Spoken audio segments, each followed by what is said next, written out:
Welcome to the interview show. This is Scott Wood, your host. We are in an echoey back room under the Vogue Theater. I have one of the Zolas with me. Hi, I'm Zach from the Zolas, and there's a good chance that Prince was in this room less than a week ago. Wow, I wish that he'd left a sign. Want to hear something incredible? In this room, I'm not sure if it was this room. No, it was in the other room. We found Lucky Charms and Prince's rider, and the Lucky Charms were on Prince's rider, so it means we have Prince's Lucky Charms.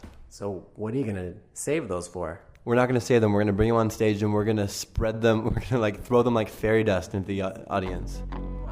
That is an awesome plan. I think so. Hi, I'm Zach. I'm in a band called the Zolas, and you're listening to The Interview Show with Scott Wood.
I'm Zach. I'm in a band called the Zolas, and you're listening to The Interview Show with Scott Wood.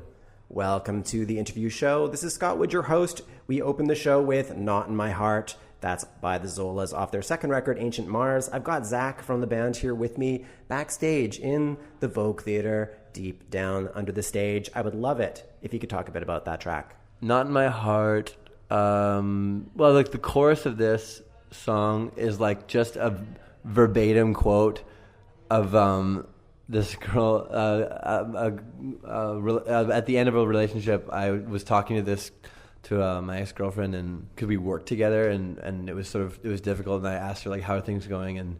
And she said the like exact same words from the chorus. And I just sort of wrote those down and was like, that makes a good chorus. I'll make that a song. All right. So, Zach, you and Tom, you're the core of the Zolas. You guys met in choir as young teens. So, how does a kid survive his voice changing in choir? You just know that like what all the great things that are on the way. Like, sure, it sucks to have your voice change. All these changes with your body, they're uncomfortable at first. But what's on the other end of it is pubes, which are, I think we can all agree, a good thing. Sex in general. Shaving, which is like sort of a rite of passage as a man. All the things that we look forward to as young boys come on the through the tunnel of your voice changing. Absolutely. So just like hold on to that. I'm going to say sometimes it makes it even worse to think about those things because you aren't there yet. I know. Well, you know what's really hilarious is I remember I had a girlfriend, like my first girlfriend when I was 13, and she was 15, and like she was Brazilian too. I met her on this exchange, and so I had no idea why she would want to date me because I was completely prepubescent. We hung out one summer, and then we were going to hang out again the next summer. And right the week after she left, I got my first pube, and I remember like looking at myself in the mirror and thinking like, oh man, it's on. I got a whole year to develop. By the time she comes back here, I'll be shaving, I'll be a real man, and then I'll have something to back up the fact that I'm dating this 15-year-old. Nice. I like how you had that all planned out in your head. Yeah, and then when she got back in a year later, I had about 5 pubes. It was much slower than anticipated. Dang, that slow puberty. All right, so both of you were in a band before the Zolas. It was called Lotus Child. I was hoping you could talk about how a friendship survives a band implosion. The friendship survives because the band imploded. We just weren't having a good time as it became, the band wasn't doing that well, and we didn't really like it anymore, and it felt like we were becoming more business partners in this failing business than friends anymore. So we just were like, let's just be friends because at least we'll get that. If we stick with this band thing, then we'll probably still suck as a band and not be friends. Cool. So I read that you guys weren't entirely pleased with your first record by the Zolas called Tick Tock Tick. When it came out, you guys were saying that each of it sounded too much like the other guy. So how did you guys balance that out on this record, Ancient Mars? I don't know. You're right, though. Like, I heard a lot of Tom's influence in the first record, and he heard a lot of mine, and we felt like we both compromised more than we wanted to. And this time, I really don't know. This time, I think maybe we just had more of a cohesive vision that sort of worked, that we both believed in. And there were a few bands that we both loved that we could just point to and go, like, if it sounds a bit like that, then we're both happy. So, like, if it sounded like Ambulance Limited, we would know we would be happy. And if it sounded like Spoon, then we would be happy. You're doing a great job of sounding calm. I know that you're a little bit frantic because you're worried about your merchandise. I'm not worried about the merchandise. It's all being... Did you see those strapping Norwegians who are selling my merchandise? They're incredible. They're going to be just fine. I have to get... Actually, I know what you're talking about. No, I got Tom to go do that.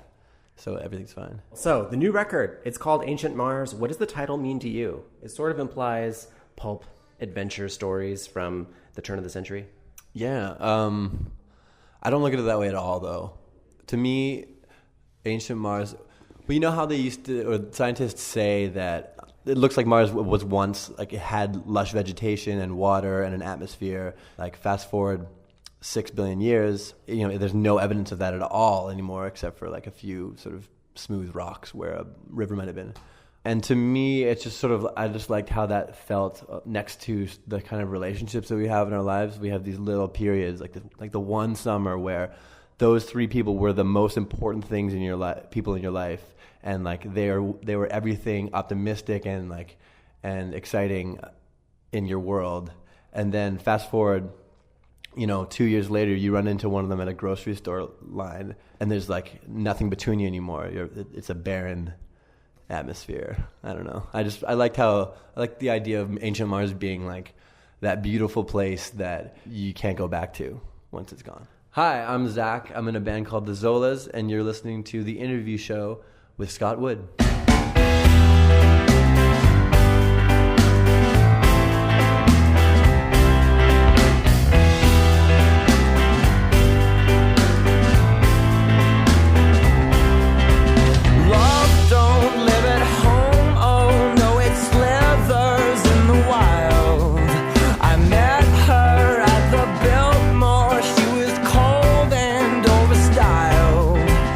Took all my money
morning, chipping away till the walls fall down.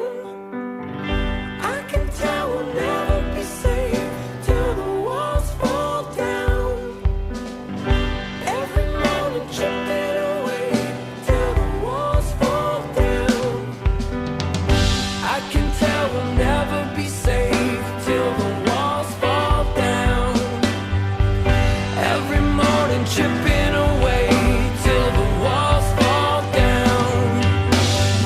I can tell we'll never be safe till the walls fall down. And every morning, chipping away till the walls fall down. Oh, I can tell we'll never be safe till the walls fall down. And every morning, chipping away till the walls fall down. And I can tell we'll never be safe till the walls fall down. Oh, every morning, chipping away till the walls fall down. Oh, I can tell we'll never be safe till the walls fall down. Every morning, chipping away till the walls fall down. Hey, I can tell we'll never be safe till the walls fall down. Hi, I'm Zach. I'm in a band called the Zolas, and you're listening to The Interview Show with Scott Wood. Welcome back to the interview show. This is Scott Wood, your host. You just heard You're Too Cool. That's by the Zolas off their first record, Tick Tock Tick. I've got Zach from the band here with me, and I'd love you to talk a bit about that track. I think You're Too Cool is about how exciting it is that we are all so stylish now. And I say that I sound like I'm being sarcastic, but I'm not being sarcastic. It's really, I really love the way people look these days, and I like fashion.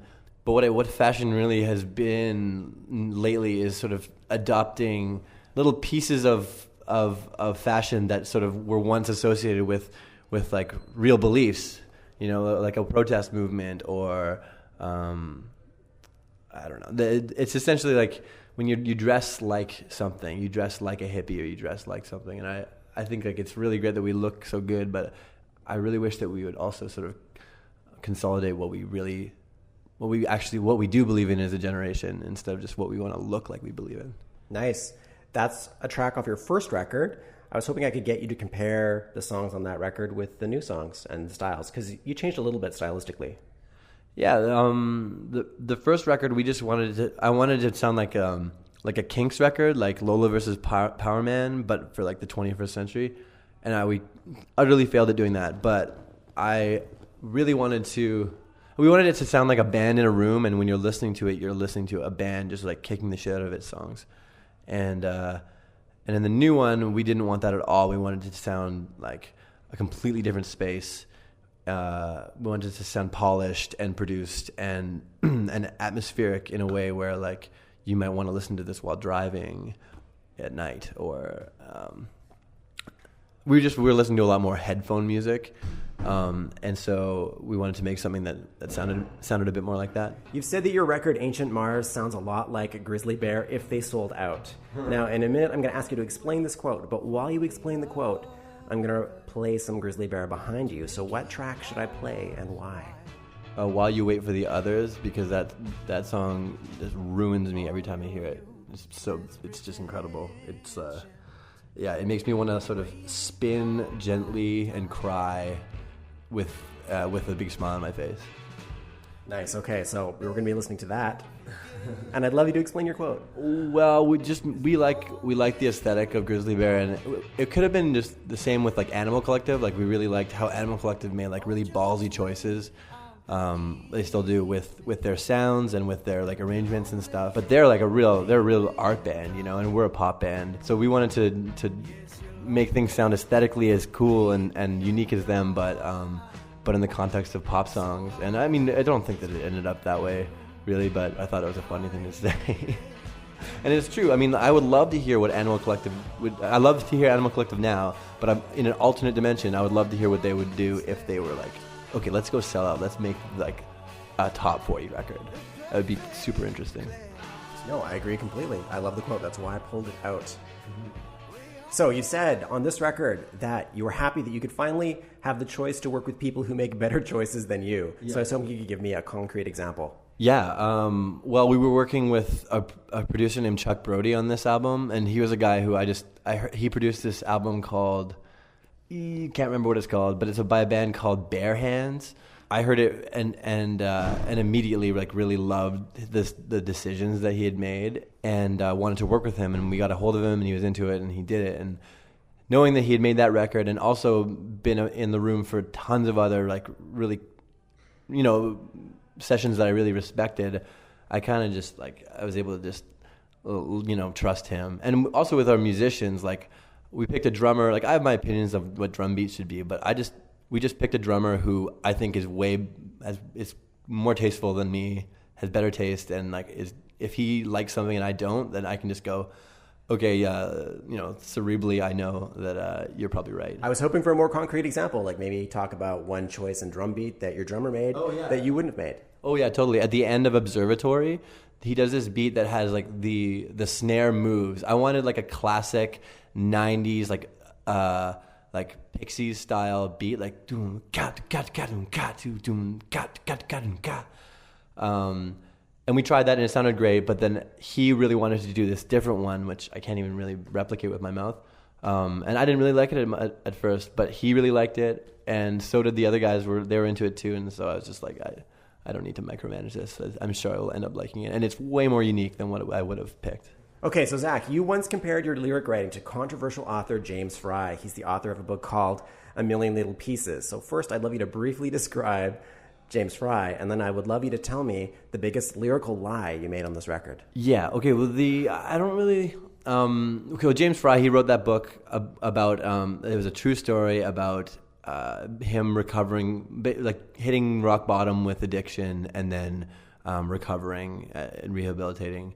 And it was a big bestseller. Oprah like jumped all over it. She loved it, and then everyone bought it. And then it sort of came to light that he had embellished the shit out of it, and he used other people, like segments of other people's stories in it, and it was sort of more like fictional. It was more fictional than truth, and he sold it on it being his story. Right, exactly. So he argued that he was just weaving together. I mean, he basically like admitted it and like said, my bad. But he also said like, there is merit to what I'm doing. I'm taking like real events that didn't necessarily happen to me or didn't quite happen the way that I'm saying they did.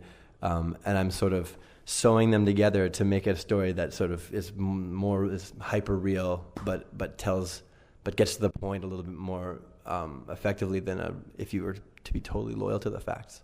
And that's sort of what we do in what I do in my lyrics. Like I write about situations that didn't happen to me, or sort of stuff that happened to me but more my friend, and you sort of just like Frankenstein it together into something that's a new monster, For sure. So what's the biggest lyrical lie that you told on Ancient Mars?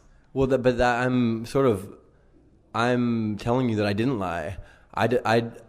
There are no lies. It's all true stuff, and they're just sort of together. They're just recontextualized, essentially. Okay, so right now you've toured this record, Ancient Mars, without Tom. I was hoping you could explain that in short. Yeah, Tom is a big-time producer now. I don't know if you've heard. No, I mean, so Tom, he just has like, he's found his real passion. Like he loves the Zolas, but like some people really want to be touring musicians, and some people do for a bit and then don't. And I think Tom's more like the second kind. Like he loves what we do and he loves being in it, but I think he likes being at home and working with other bands a lot. So he's sort of splitting duty, and we're gonna just keep going no matter what. So, sometimes you'll see him at shows and sometimes you won't, and that's it.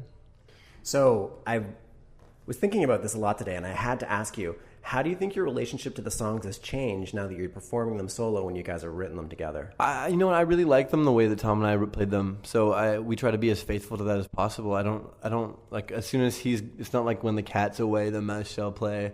I don't have any desire to like mess around with them and like sort of finally get my way or anything. Because like, I've noticed like the songs that we collaborated the most on, and that like where we went with something that that I didn't really like at first, but he felt strongly about. Those are usually the songs that I end up liking for the longest. The ones where I wrote like almost completely and I got my way in every way, I usually love those at first and then sort of lose interest. Great. Well, Zach, thank you very much for sitting down and taking some time with me tonight. I really appreciate that. At the end of the show, I typically let the artist pick, but I let you pick that Grizzly Bear song. So instead, I'm going to choose the last song, and the song's going to be Observatory off your second record, Ancient Mars. So I'd love you to talk a bit about that as I bring up the music. Observatory is a song. It's another song where I basically had 3 ideas that I wanted to put into songs, and they all sort of worked for one song. So I put them together, and to be honest, I'm really still not sure what that song's about.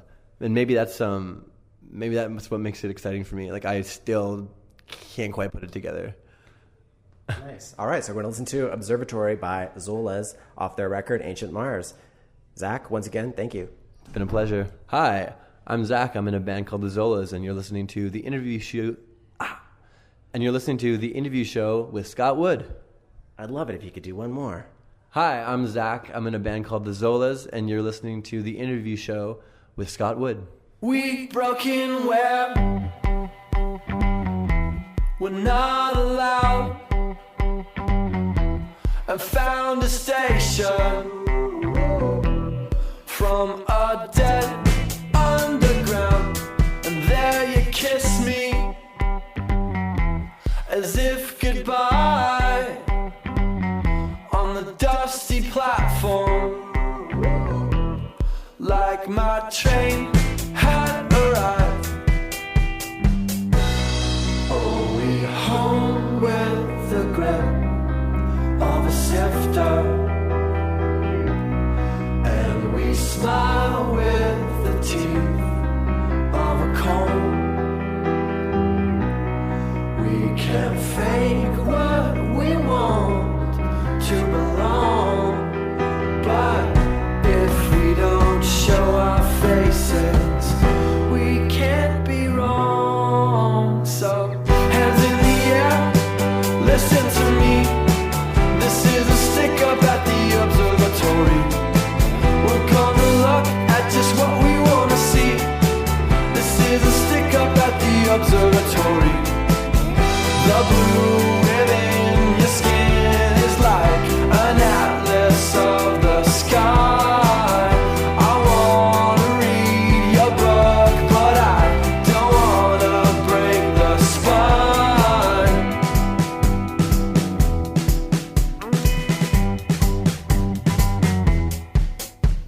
We left the concert on Skid Row and looked up at the building face office worker in the sky constellate. In our ordinary moons, we can't see the part we play. All the windows in the sky constellate. Oh, we know we're living in a tumor. Oh, we know we're living in a coral reef. Who can say what's the way to believe? But sleep beside a window and hear it breathe. So